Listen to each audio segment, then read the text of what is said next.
हाँ जी, आज हम अकाउंटिंग टर्मिनोलॉजी की जो थर्ड टर्म है वो करने जा रहे हैं। इससे पहले हमने जो टर्म्स कवर की हैं उनमें बिज़नेस ट्रांजैक्शन और अकाउंट मेन चीज़ें थी। मैंने आपको बताया था कि अकाउंट क्या होता है और उसका परफॉर्मा क्या होता है, उसको कैसे ड्रॉ करना होता है और टाइप्स ऑफ अकाउंट्स के बारे में भी नॉलेज दी थी। आज हम जो थर्ड टर्म है वो कवर करने जा रहे हैं, विच इज़ कैपिटल। आपने बहुत बार बिजनेस स्टडीज़ के अंदर भी सुना होगा कि a person has invested capital into his business, owner has invested capital. अब ये कैपिटल है क्या? तो capital is the amount invested by the proprietor into the business. Business के अंदर एक प्रोप्राइटर जितना भी पैसा इन्वेस्ट करता है उसको हम क्या कहते हैं? कैपिटल। ठीक है, अब ज़रूरी नहीं है कैपिटल कैश में ही होगी, वो इन काइंड भी हो सकती है। बेटा काइंड का मतलब समझ लीजिए, काइंड का मतलब है सामान के रूप में।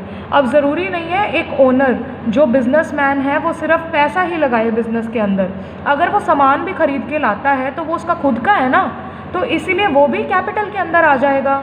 आप एक दुकानदार की एग्जांपल लो। एक जो दुकानदार है वो सिर्फ पैसा ही नहीं लगाता बिजनेस के अंदर, वो बेटा बिजनेस के अंदर बहुत सारी एसेट्स यानी कि सामान लेकर आता है। जैसे कि क्या एग्जाम्पल है इसका? फर्नीचर, ठीक है, गुड्स या किसी भी तरीके का स्टॉक। ये सब चीज़ें क्या है? ये पैसा तो नहीं है लेकिन it has some importance for business, so this is capital. ठीक है जी। कैपिटल को निकालने का फॉर्मूला क्या है? Capital is equal to assets minus liabilities. मतलब कल को आपको कभी कैपिटल कैलकुलेट करनी पड़े तो आप इस फॉर्मूले का इस्तेमाल करेंगे। ठीक है जी। The fourth term is drawings. Drawings क्या होती है बेटा? इट इज़ द अमाउंट और benefit withdrawn by the owner from the business for personal domestic use.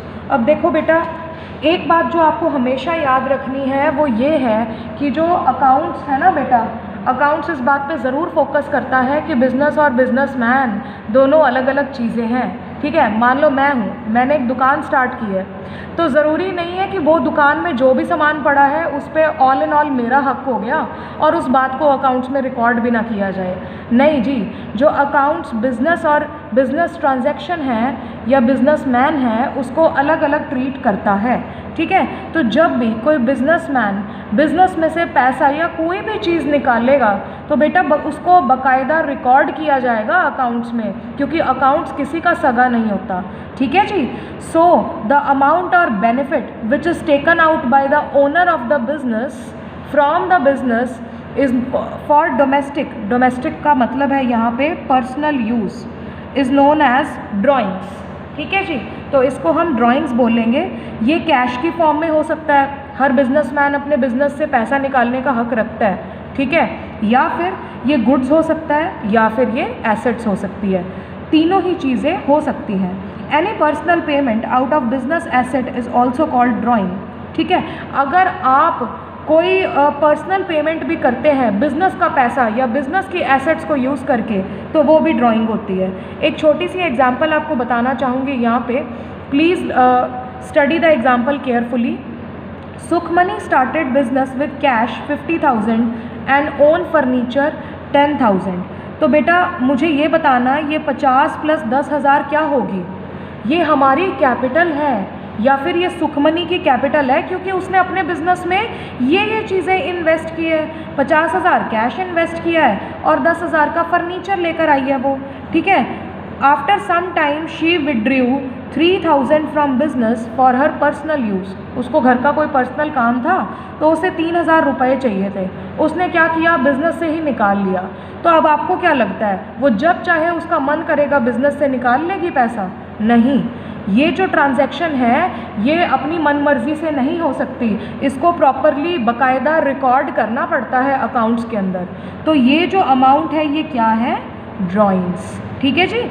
फिर उसके बाद है लायबिलिटी, मोस्ट इम्पॉर्टेंट टर्म, इसको इम्पॉर्टेंट मार्क कर लीजिए। इसको क्या बोलेंगे हम?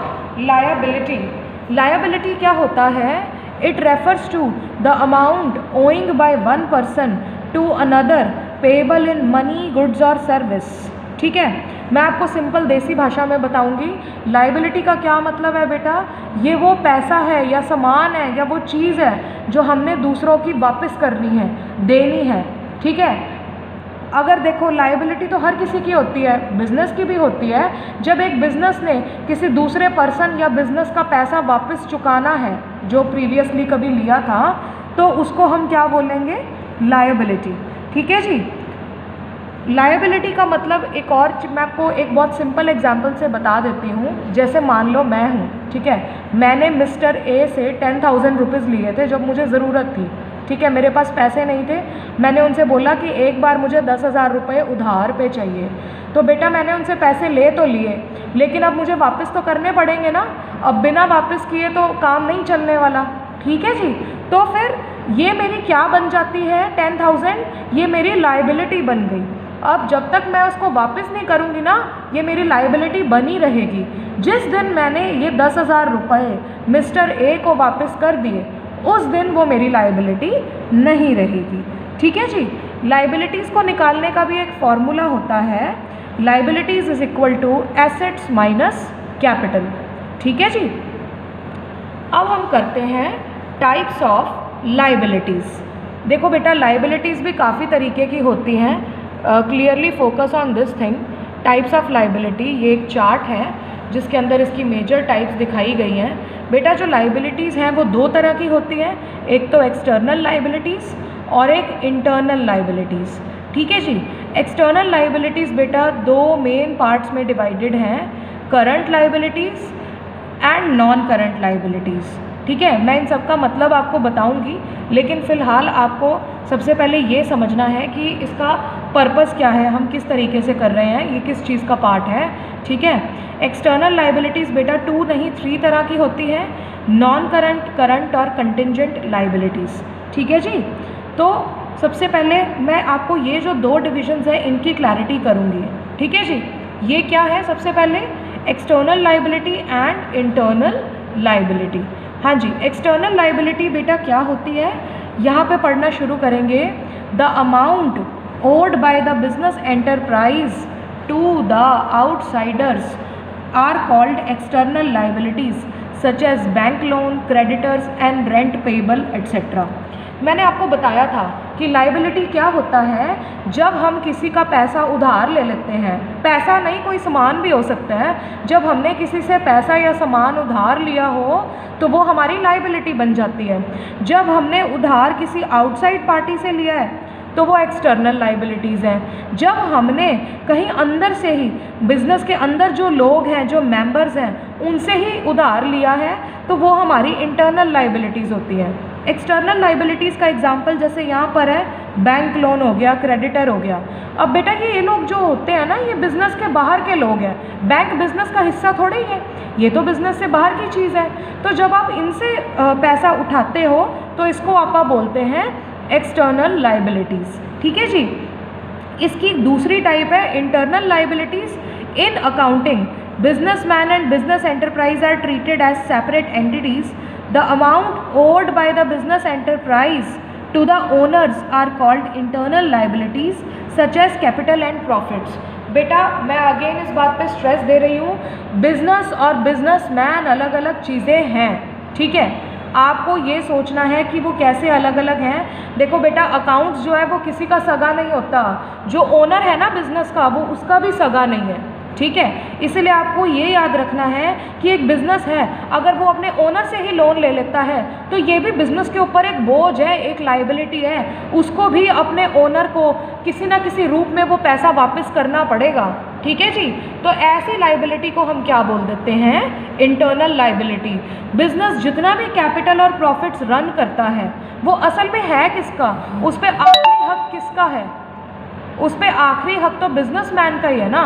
तो ठीक है जी, जो बिजनेसमैन होता है वो ही इस पे हक रखता है। तो ये असल में एक बिज़नेस की लायबिलिटी है बिजनेसमैन की तरफ, जो एक बिज़नेस को कभी ना कभी बिजनेसमैन को वापस करनी पड़ेगी, ठीक है जी।